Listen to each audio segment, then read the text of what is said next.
Okay, now we're going to open our PDN Shift documentation for the day.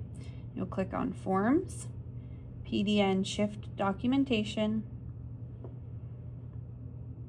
and then you will click this blue plus sign.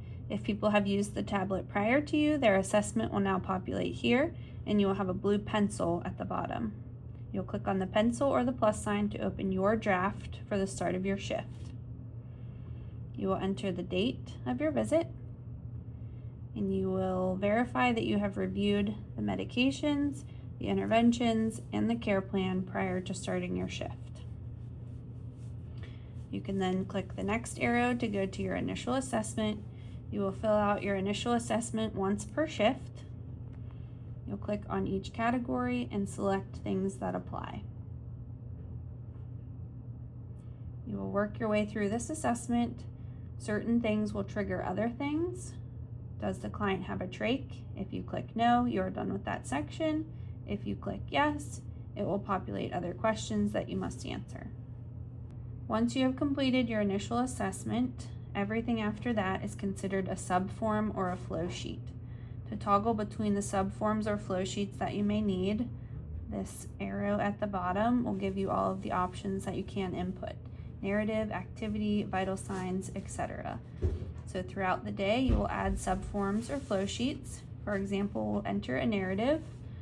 You'll click on the narrative screen, click Add Entry, time the entry, and type your narrative.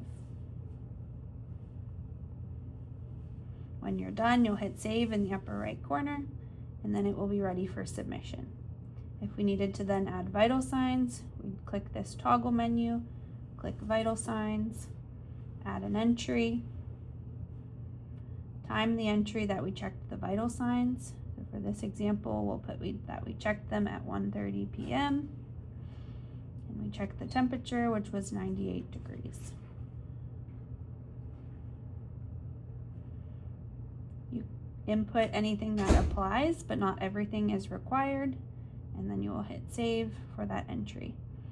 If you needed to add more vital signs throughout the day, you would again click Add Entry. Time the entry and put the appropriate information. Throughout the day, you can scroll back to give medications or to review anything in the chart. When you try to leave your documentation, it will ask you to save your draft. You'll scroll back to the home screen of care delivery if you needed to give medications or if you needed to check your care plan again. To get back to your draft, once you have started it